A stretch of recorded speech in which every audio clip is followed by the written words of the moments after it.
here today, brother. We're here today.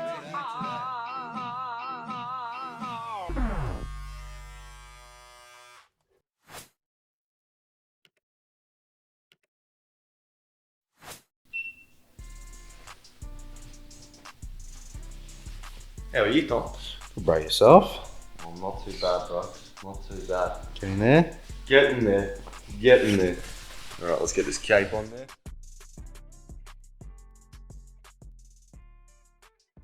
Yeah, the Gucci. Alright, everybody, welcome to another episode of Stories for Experiences. Today we got Tommy Walton in the chair. And he has a few topics, but first what we'll do is we'll get your haircut, bro. What do you want to do? Yeah, bro. Just high fade, skin, box front, just tidy the beard right up. It's getting a bit long, I look homeless now. And a few lines in the eyebrows. Yeah, done, bro. Done. Alright, so your three topics that you wanted to speak on today Yep. was your hobbies, bit of struggles with, the anxiety, depression, so a bit of men's mental health, and then your career and security. Where did you want to start today, bro? What did you want to start talking about first? Probably security. Hey, something that I don't get to do anymore, sadly, because I was involved in a pretty decent car accident many years back that I'm still seeing through court. But yeah, no, I just can't work anymore, man. I've got nerve damage all down my left shin, Yeah. sciatica, and three of my toes are all numb. Barely got feeling through them, so yeah, it's pretty full on, man. I try not to let it affect my day-to-day life that I've got control over. Yeah. I can't work though, but I mean it's helped. It's helped in the way that I did security for many years, mainly 12-hour shifts and upwards. Like around Summernatt's time, I was doing 16, 17-hour days, 4 days over Summernat, so pretty full on hours, man, and it's pretty full on work too. It's not. I mean, some of security work's pretty cruisy, but most of the time it's pretty full on. A lot of patrols, a lot of walking. Yeah. Yeah, it's my passion, man. I love it. I wouldn't do anything else. But unfortunately, while doing those long hours, I was going to work when the kids were asleep, coming home when the kids were asleep. You don't really get to see them much. No, it sounds like a lot of sacrifice there. Yeah, man, it was a fair bit, but now in no fault of my own, I obviously can't work anymore, so I'm a stay-at-home dad now. So I get to spend heaps of time with the kids, which I'm super grateful for, because I know there's a lot of my mates and stuff aren't that grateful, and they wish they got to spend large amounts of time with their kids, and they got to work. Yeah. I'm lucky that I'm in the position now where my partner works and I run the house. Cook, clean, look after the kids, school drop off, pick up. Baths, washing, all that other fun stuff that stay-at-home parents do. But I just I miss it. I definitely miss security a lot, but just not being able to work has stopped that in its tracks. I wish. Unfortunately, I was on my way to work. Actually, my old man was driving, and some lady ran a red light, and we T-boned her, and so Ended up with a bit of an injury. ended up with a little bit of an injury. So it stops me from doing normal shit from day-to-day life too, like gardening and washing cars, things like that. I used to be a detailer too, so it's made that a lot harder too. Yep. But man, I loved it. If there's anybody who's thinking about doing security, I'd suggest get into it. Sorry. No, you're right. No, you're a good go. What were some of the things you loved about it? What was it about being in security that you really loved? Well, I started in MSS. Just when I got my security license, didn't really know where to go, who to.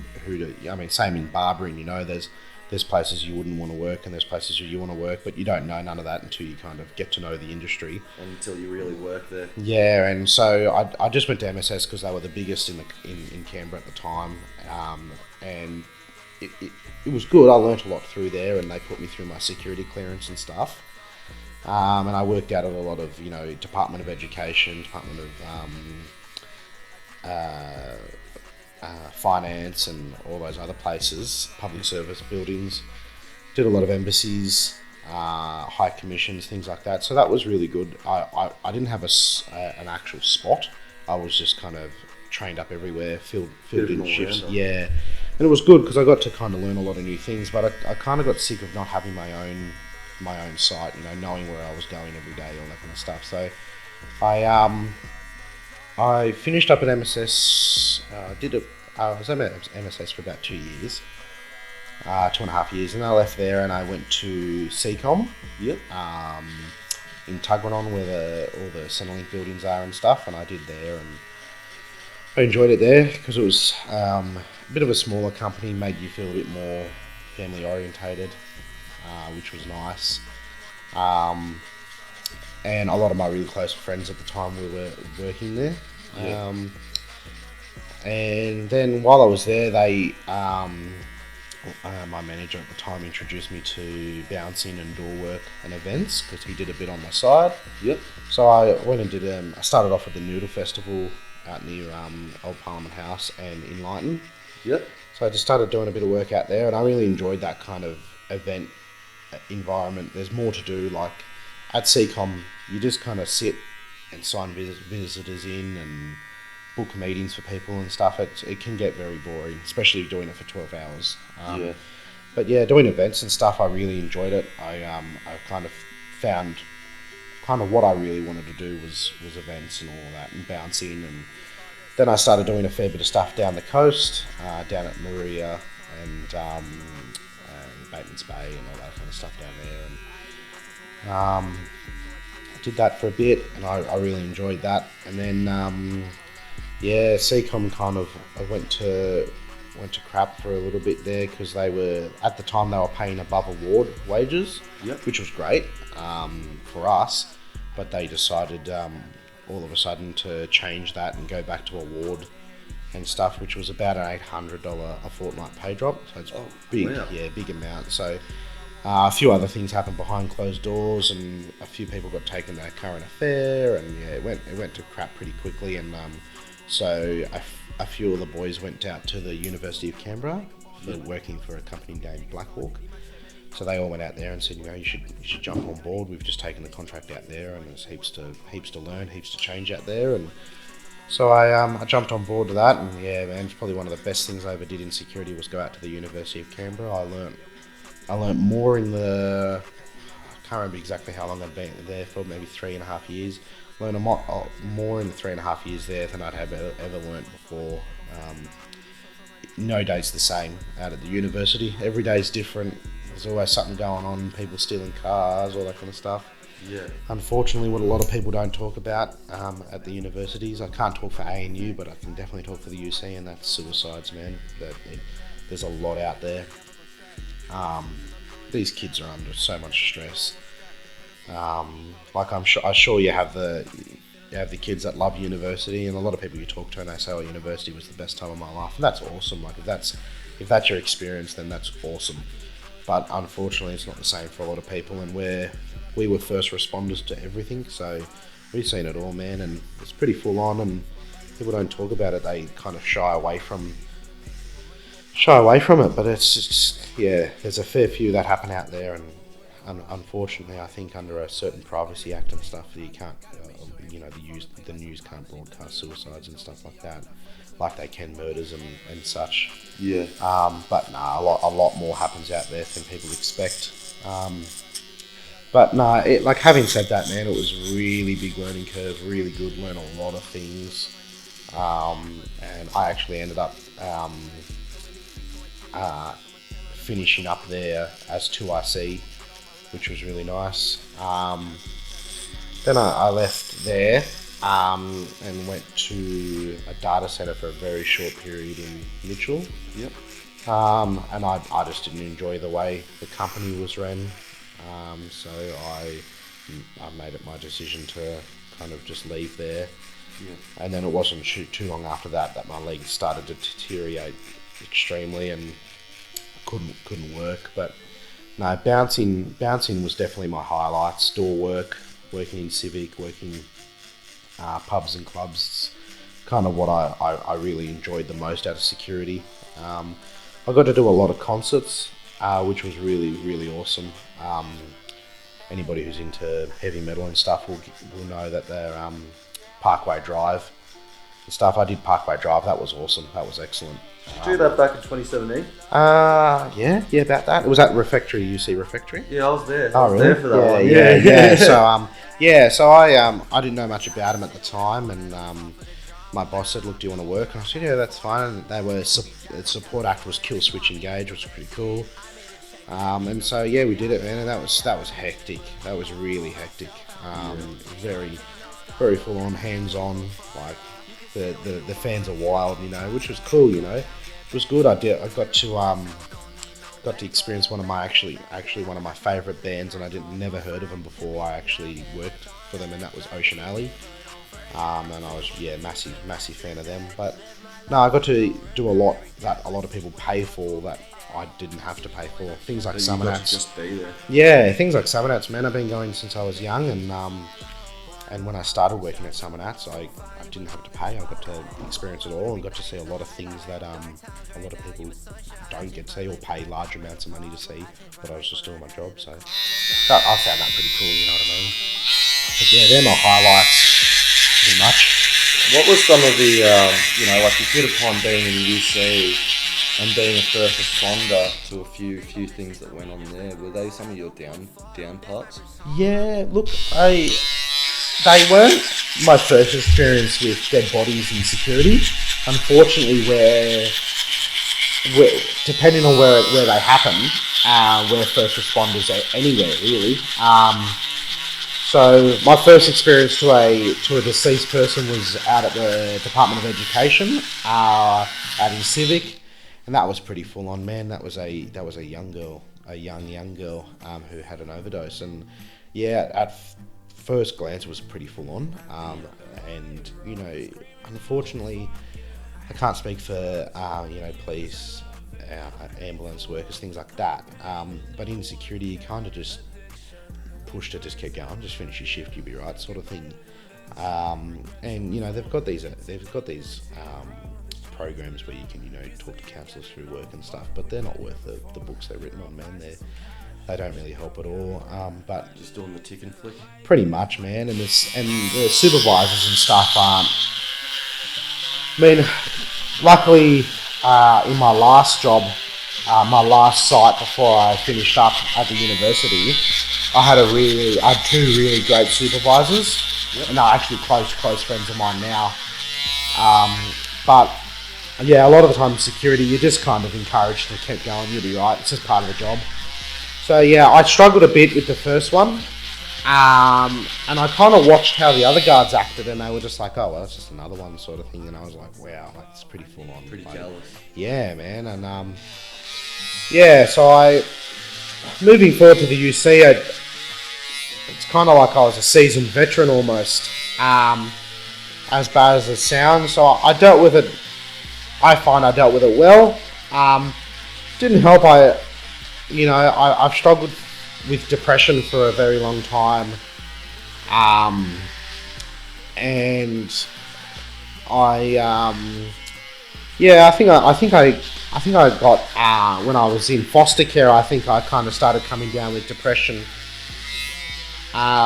So I mean, those things can't help but to kickstart your feelings and your down days and stuff. But it was just part of the job, is the way I seen it, sort of thing. And I got better and better at dealing with it. And I was very good at. I'm not confident about a lot of things. I don't talk myself up a lot, but I was very good at kind of just dealing with the task at hand, and dealing with my emotions later. So that's what I found myself doing a lot. I just do what needed to be done.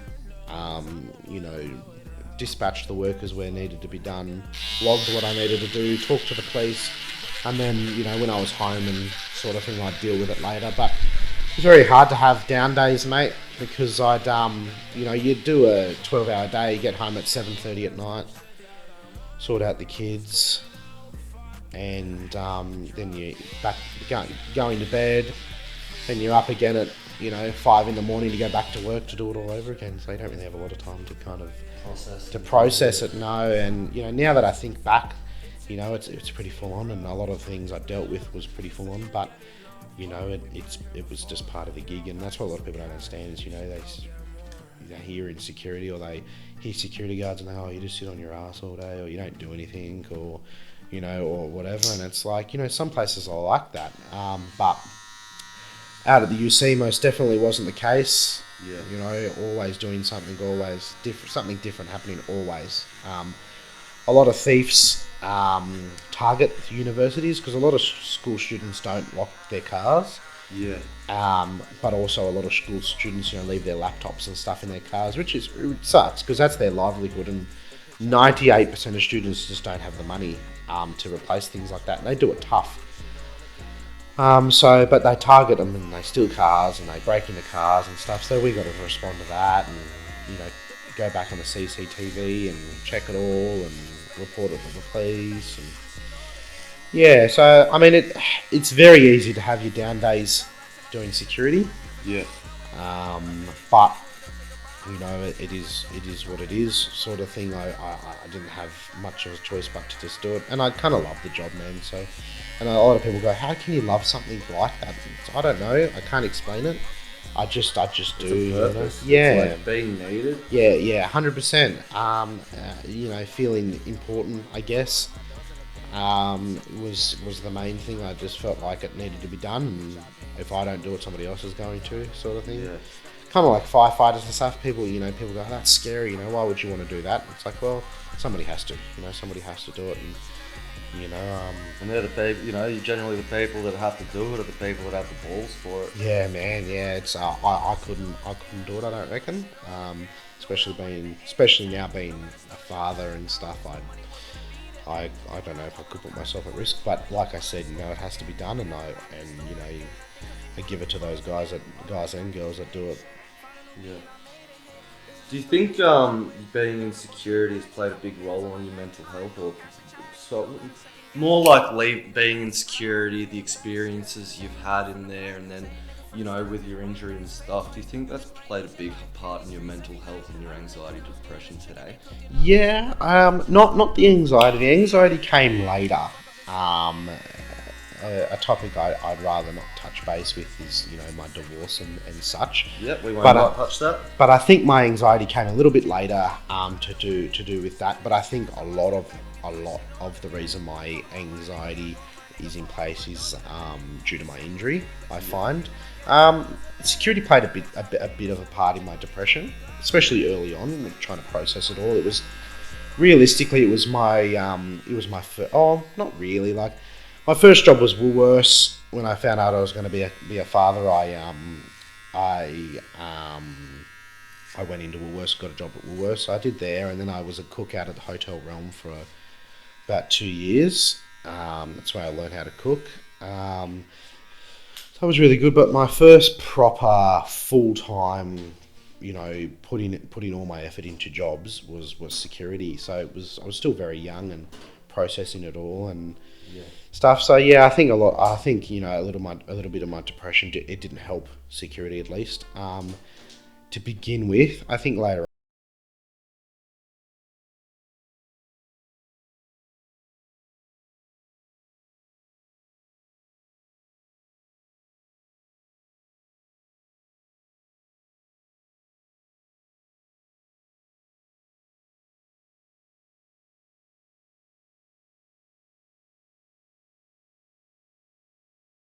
on 12-hour days and up, nothing less, But no, my anxiety came later. I think I struggle a fair bit still with my leg.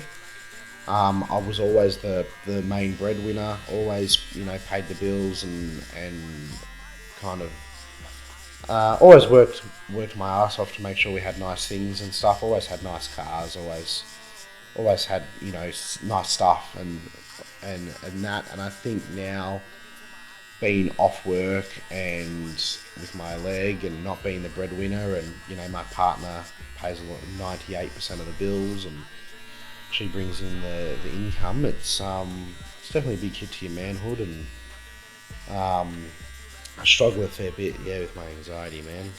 Feeling like part of my manhood has been taken away, and my because we're men, we're providers. It's what we do, especially when we have family, we're providers, and I don't do a lot of providing. That's why I do what I do at home, and always the house is always clean, washing's always done, all that kind of stuff.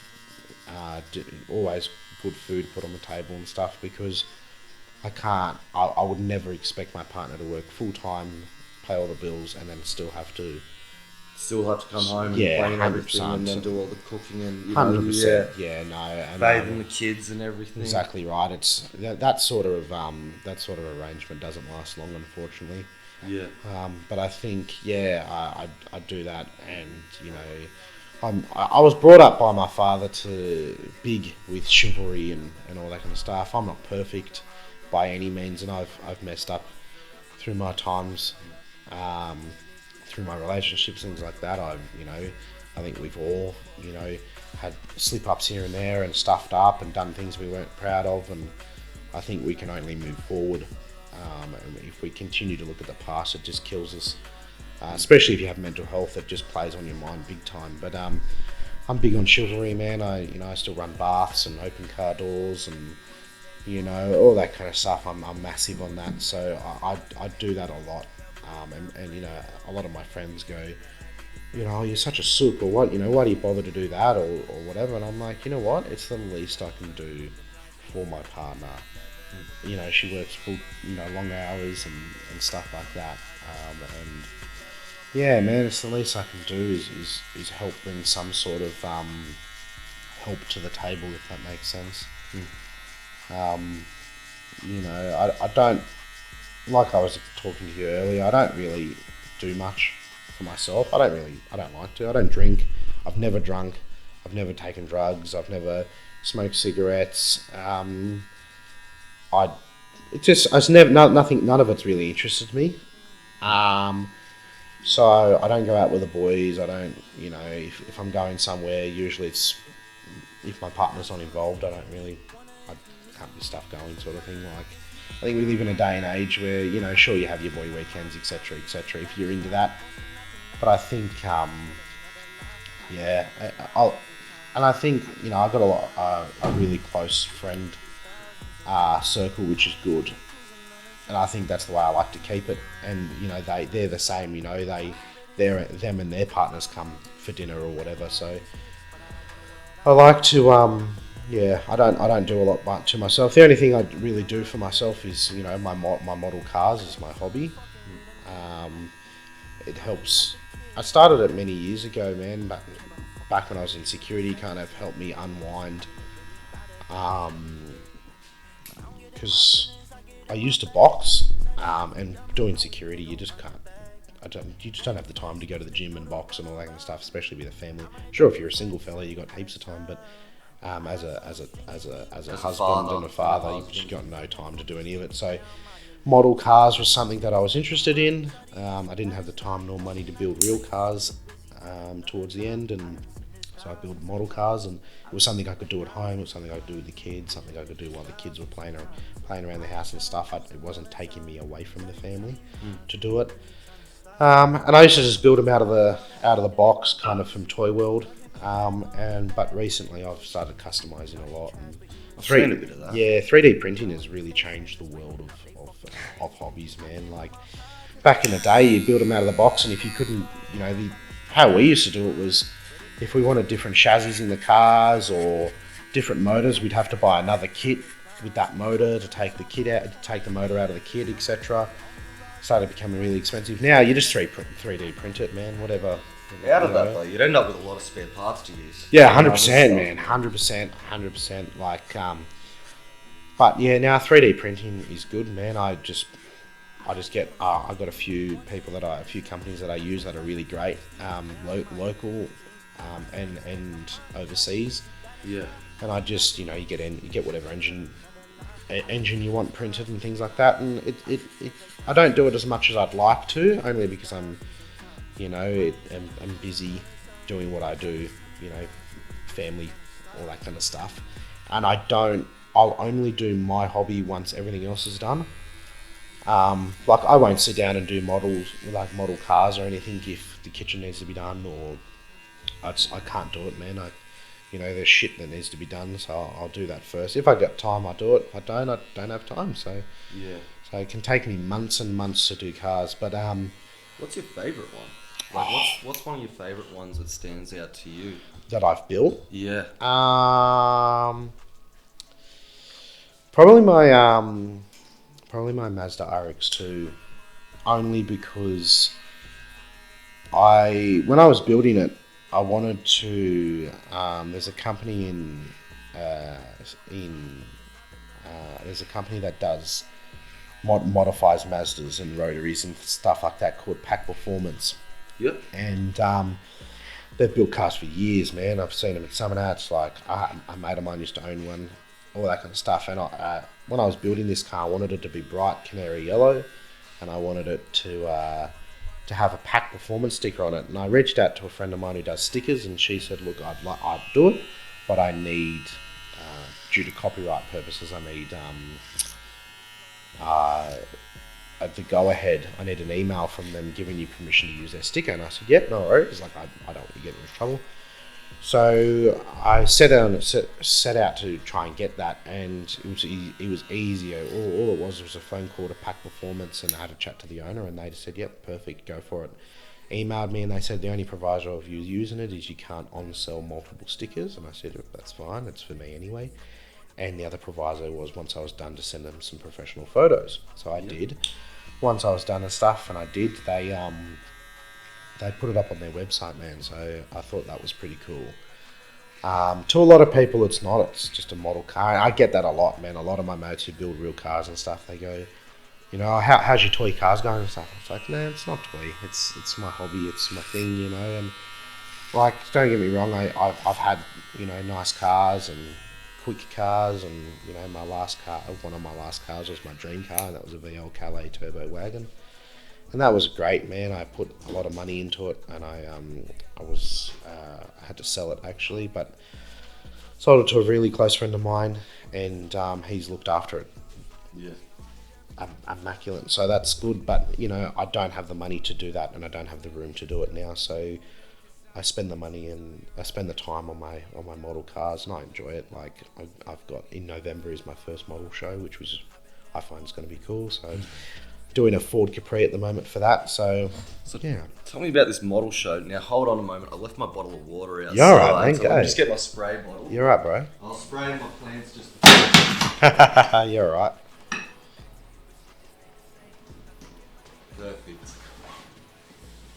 Jesus Christ, it's pelting outside. Is it? Yeah, bro, right. it's so yeah, wet. right. I didn't think it'd be raining that much, but oh my god. I love the rain, man. So tell me a bit about this show you're doing and all that, and like what car you're putting in there, just the little model cars. Yeah, well, I started. So I was just doing it, displaying them at home, sort of thing, posting them on Facebook. Had a few of my, well, they're not friends anymore, but a few people that were on my Facebook complained that they're sick of seeing me posting and all that kind of stuff. So I kind of unfriended them and stuff, and I ended up. That's it, man. And I ended up. I went out to Toy World and stuff like that, and I got talking to a fella out there who has actually become a really good friend of mine, and he said, "Oh, what do you build? We're really interested." And I showed him, and he said, "Oh, they're awesome. Would you bring them in and put them on display at the shop?" And I said, "Yeah, if it interests you, like, I just build them for myself, man. So if you want them here, yeah." And so I now actually display some of my models at Toy World in Fishwick, which is really cool, and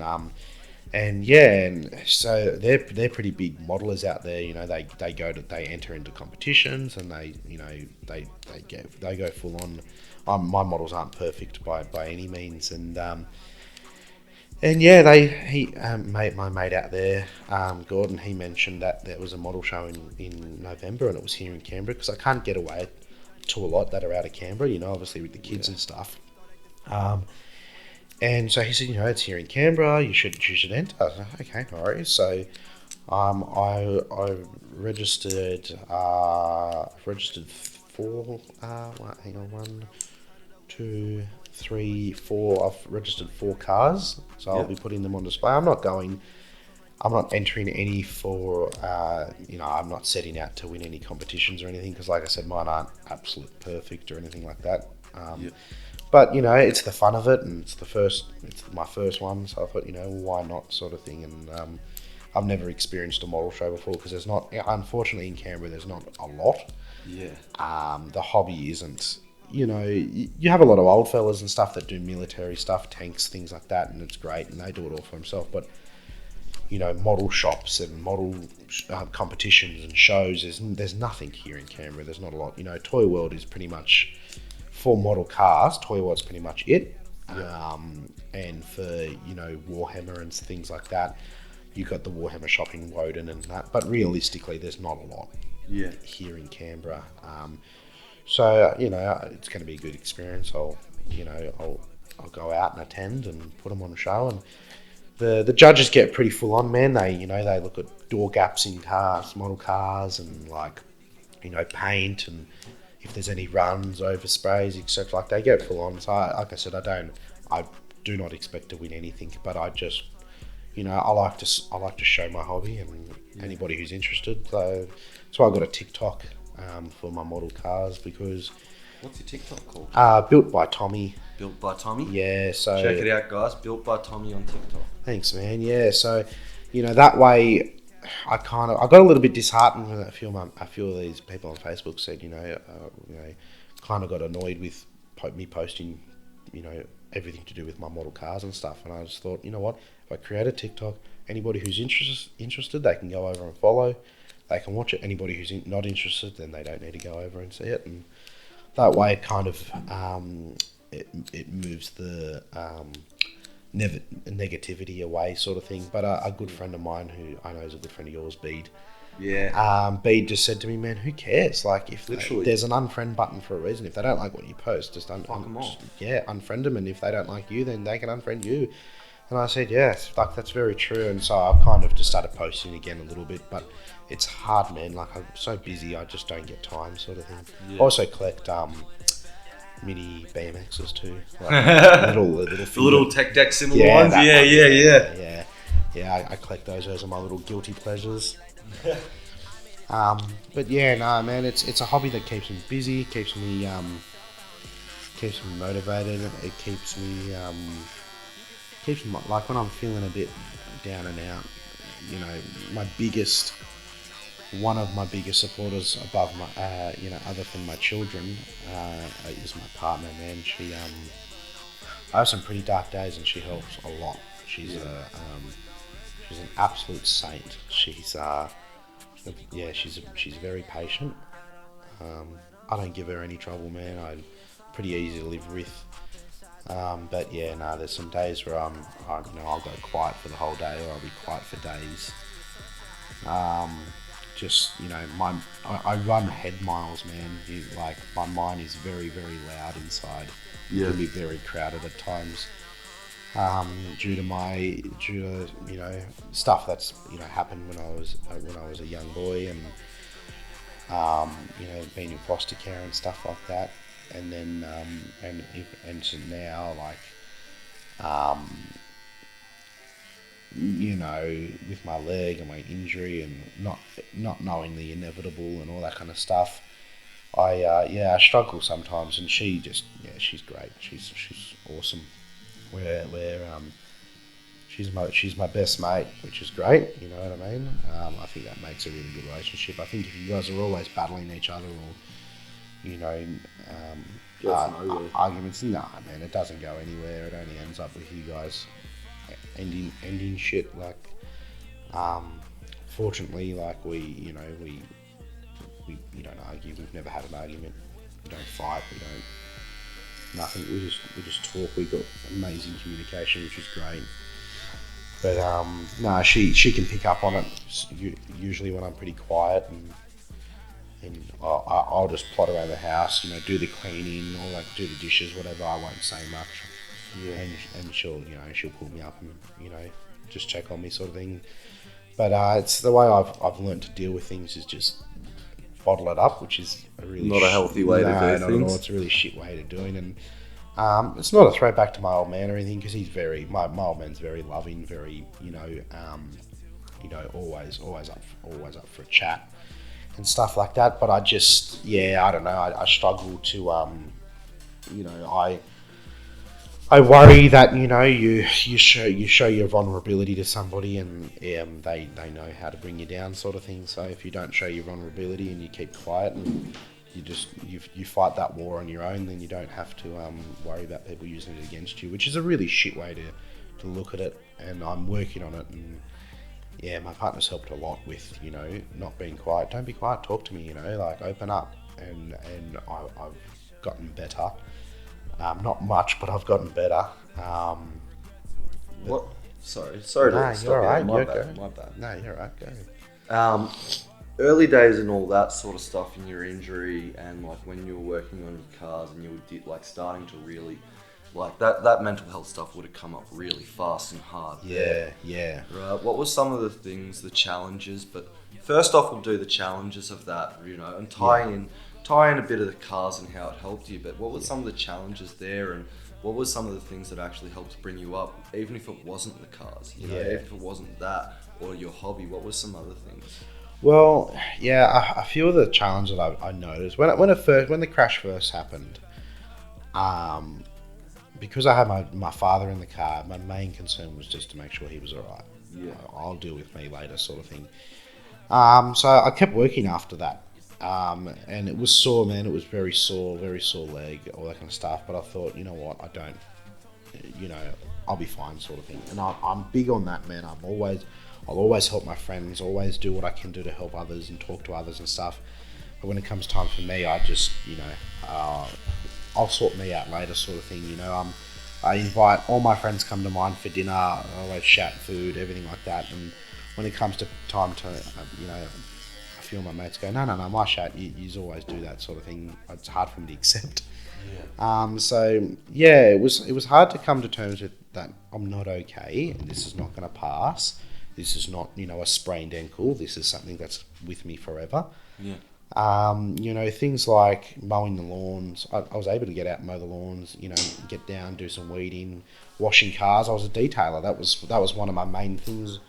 My main side hustles was detailing. I loved it, you know what I mean? And I actually worked with, at the time, a really close friend of mine. I helped him, did a bit of work, and he actually showed me a lot of what I know now, Chris Osonia. Yeah.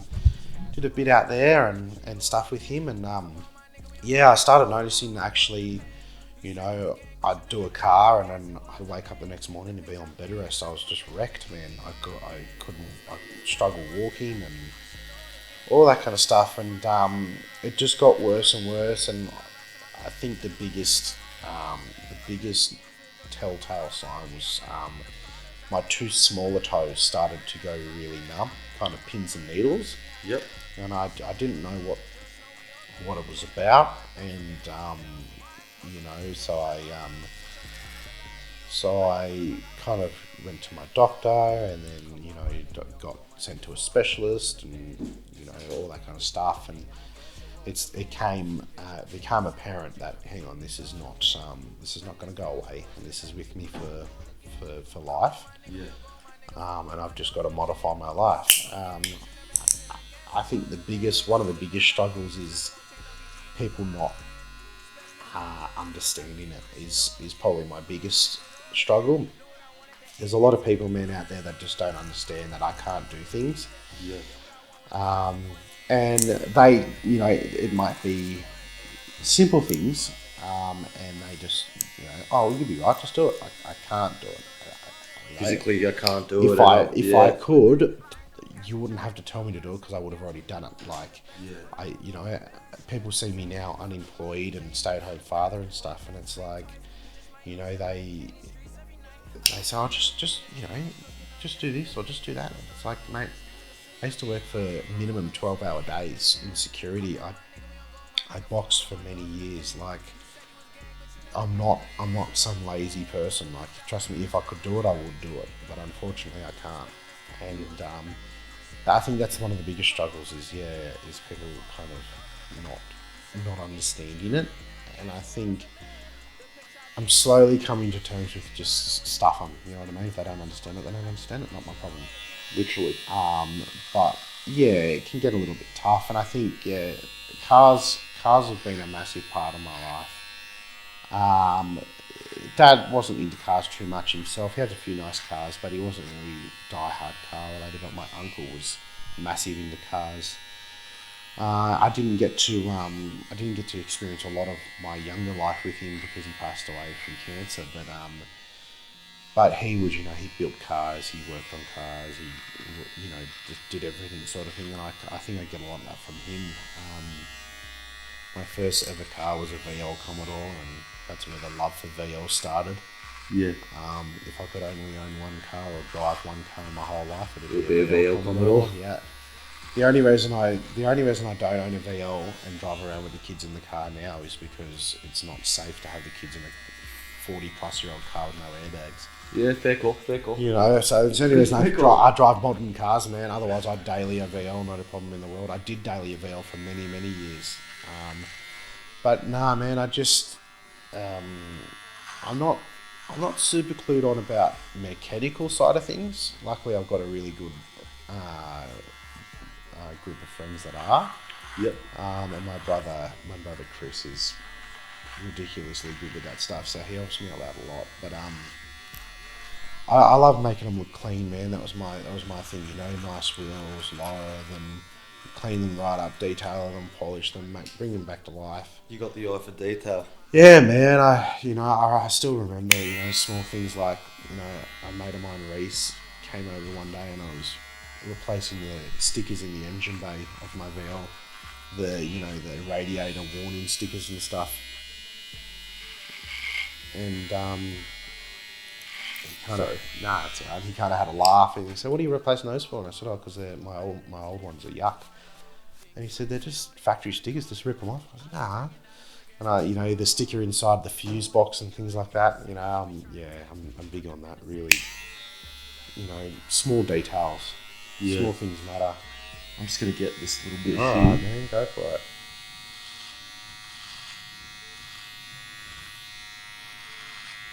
Let's come around the other side. Yeah, man, you're good.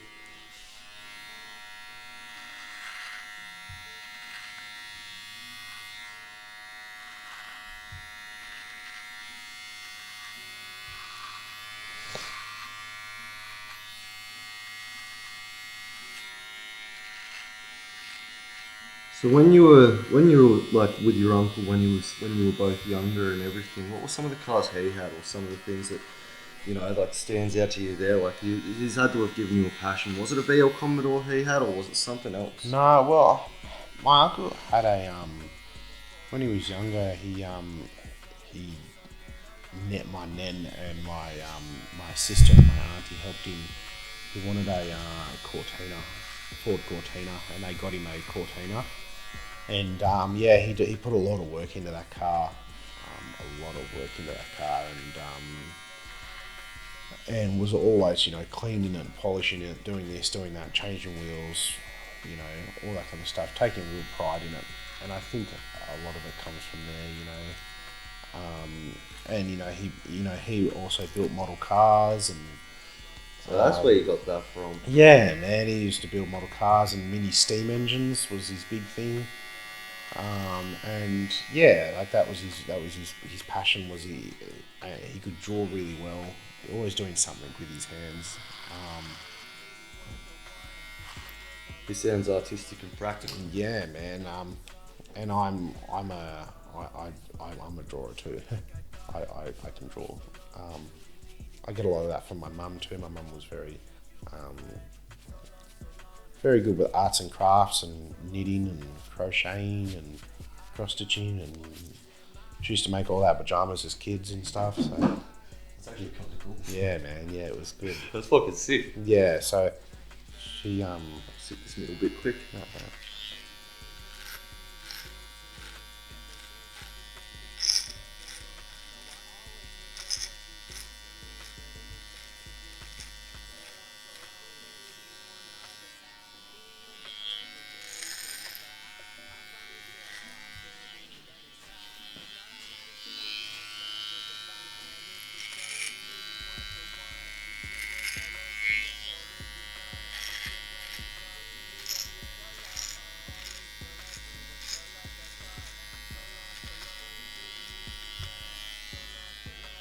Yeah, I'll just ask you quickly as well. Which eyebrow do you want the slits in?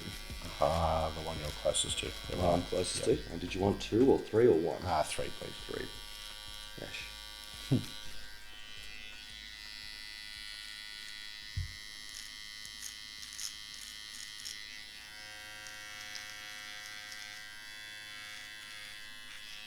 I'll just get under here quick.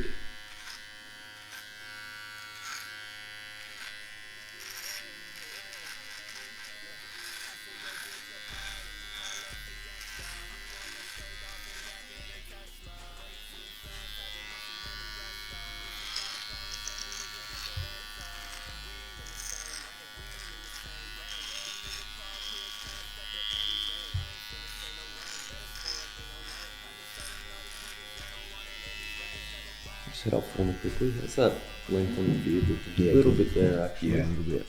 See that little bit there? That doesn't belong there. Yeah, no, a lot of my attention to detail and I think love for arts and crafts and things come from my mum. I think a fair bit. Before she passed, she was all into arts and crafts and cross stitch and all that kind of stuff. You know what I mean? And I think I got a lot of it from her. I love that sort of stuff, drawing and lead drawing and building model cars and miniatures and things like that. I just that's just what I'm about. Do your kids get involved with you in that? A little bit. My daughter's good with my daughter's really good with reading and writing. She loves writing herself little books and stuff like that. She likes drawing and stuff. My middle one, he's I feel like he's going to be really good with computers, man. He plays his iPad a fair bit, but he doesn't just play his iPad. He's very good at plays Roblox, which is a kid's game or a game. I don't know too much about it, but he does a lot of modding on there and all that kind of stuff. And he's only 7, man, and he's good. He's good at that stuff. So you've heard of Anonymous, right? Those hacker groups. Yeah, man. One of the higher ups in that, he's one of the first things that a lot of hackers kids get into is Roblox because they just want to hack into their friends' account it's and crazy. fuck with it. Yeah, it's crazy, man. And he loves it, man. And he's really clued on. He collects plushies, Sonic plushies. Yep. Sonic the Hedgehog, man. That's his thing. Pajamas, bedspreads, fucking stuffed toys, Lego, you name it. He's got it all. And he's right into it. He doesn't care about cars, man. No, I couldn't care about cars. He does not. Not really interested. My youngest, Michael, he's going to be into cars, I reckon. Yeah, he's wild. Runs around the house making turbo noises and fucking sits with me while I build model cars and just loves it. Loves it, man. Like everything about it. If he's awake, I can't go sit at my model table without he wants to sit up on my lap, which is awesome, man. I really enjoy it. I think he'll get involved. But I think they're all going to have eye for detail in one way or another. I'm not going to give them a choice, really, man. I think being artistic and doing something with your hands and stuff like that and putting effort into something, I think it's a dying breed. I think there's people go where the money is now, public service, things like that. And I think a lot of people go there and they don't utilize those skills that they have or that they've been taught or whatever. And I think it's super important. You know what I mean? And a lot of my mates will hear, they'll say, "What are you doing?" I say, "Oh, not much, just drawing or whatever." No, drawing? Oh, yeah, can you draw? It's like, yeah, I can draw. And they kind of get a bit surprised by it. I haven't drawn in a very long time, but yeah, I don't think a lot of people kind of make time for their own hobbies. Or projects. Yeah, or projects or anything, man. They just, I think, they work and a lot of people drink, go to the pub, hang out with mates, whatever they do. I don't think a lot of people take time to do anything healthy. Yeah. I'm sure the gym is healthy and stuff like that, but yeah, it's not. Back in the day, man, like my pop and stuff, they were always doing something. building a ladder for the house, or fucking, you know, garden beds, or this or that, or whatever the case may be. You know, I don't think there's a lot. I don't think there's enough of it now, man. No, I'm more on board with you, whereas like that's the sort of stuff I enjoy, you know, like Yeah, I really man. got into the cars, I got into the eye for the detail and the artistic side Yeah, of man. things. Yeah. So I relate a lot to that. So yeah, man, I understand that. Yeah, I think, and it's good. Like my mate Timmy, is like that. You know, he gardening and drawing and stuff. He's one of those people that, you know, he's good at everything. Unfortunately, he's an arsehole. He's good at everything. Anything he touches, man, he's great at it. But you know, he's the same. You know, little projects here and there and stuff. Like I said, I don't think there's enough of it going around, and that's why I don't mind. You know, you get the odd friend that, you know, will give you, you know, they'll come over and stuff, and I'll be at the model table. Like, what are you doing? Are you playing with your toy cars or whatever? It's like, yeah, man, it's what I enjoy. You know, like I would much rather do that than do anything else. I don't, you know, and that's what Dad said to me. You know, Dad's got a past, and he said to me, look, I'd much rather you do that than, you know, be on the bag or be doing anything dumb like that, or out, you know, breaking the law or anything. He said, fuck, if you're going to sink a couple of hours into a model car, I'd much rather you do that. Yeah. And that's the same. Like I said, I like doing it at home, man, because I can, if I have to stop halfway through to help my partner or help play with the kids or whatever, I can. You know, if I go do 2 hours at the gym, that's 2 hours I'm not home, 2 hours I miss out on the kids, 2 hours. And I think actually a lot of it comes down to losing mum. I got a lot of like PTSD or anxiety, I suppose, from like leaving my loved ones. Yeah. You know, in case something happens. It's as silly as it sounds, you know, like what happens if I leave and go to the gym or whatever, or something happens and I'm not there, or, you know, or what happens if I miss out on hours and hours and hours with my kids and stuff. I don't get that time back. Like looking back with my mum towards the end, you know, I wasn't a great son, and I resented her for many things. And, you know, sure, she wasn't a perfect parent. No one is. But I think if I had my time over again, I would love to spend more time with her, and I just didn't. Even when I had the ability to, I'd just rather do other things. Yeah. You know, and I if I had my time over again. So I think now that she's gone and stuff, I focus on that now. Family is more important. You know, if a mate of mine says, you know, I want to catch up, we haven't seen each other, I'm like, yeah, man, no worries. Like, I'm going to have my partner and I'm going to have my kids, or you can come over to mine or whatever, but it is what it is sort of thing, you know, like,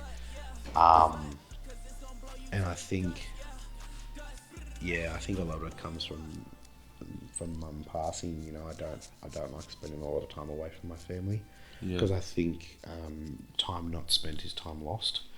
Yep. You know, and you never get it back, no matter what. It doesn't matter how rich you are or what car you drive or One thing you lose, if you lose it, it's time. Exactly right, man. And you know, like I said, now that mum's gone and I don't have time, I can't spend time with her. I can't pick the phone up and call her or whatever. I wish I'd spent more time with her. So instead of making that mistake again, I'd rather spend. And you know what? I'm in a really good position. Or not a good position. I mean, it's a shit position not being able to work. But you take the good with the bad, right? And I think I'm in a good position where I've got time that I can spend on people. You know what I mean? Yeah.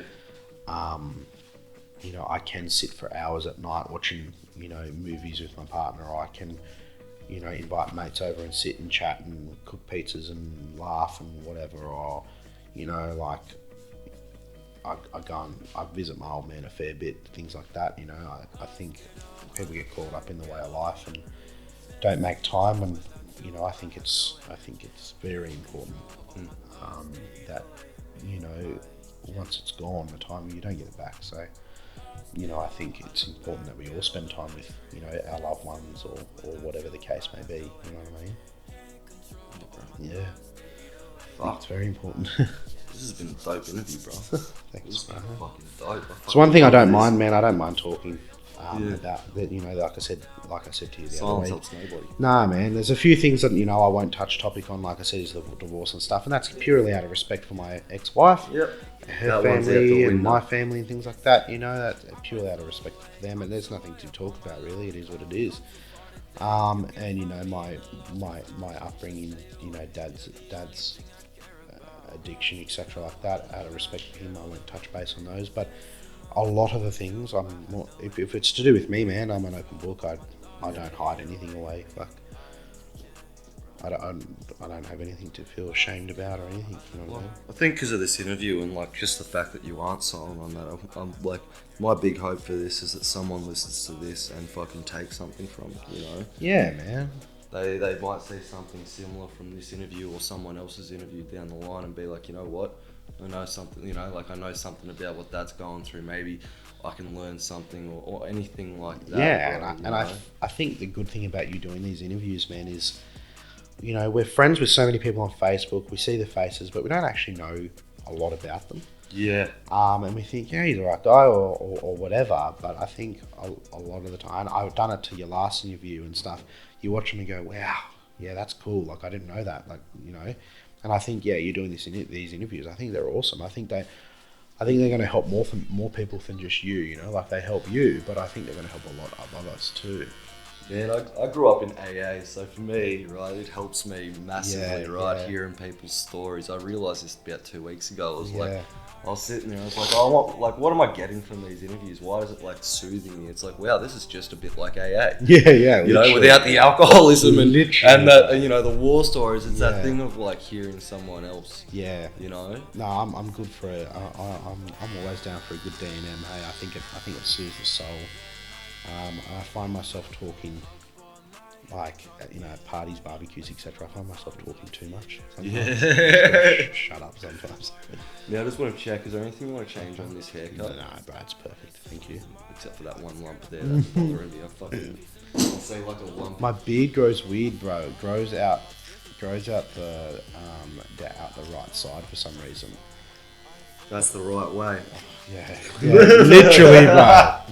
I'm sorry, I had to. Little play on words there. It was just too good. That's it, bro. Well, that brings us to the end of our interview, Tommy. What I will do is quickly Yeah, chuck on some cologne for you, because that's always my last little touch. Yeah, bro. Just look Sounds good. Feel good and smell good. Yeah, bro. Sounds good.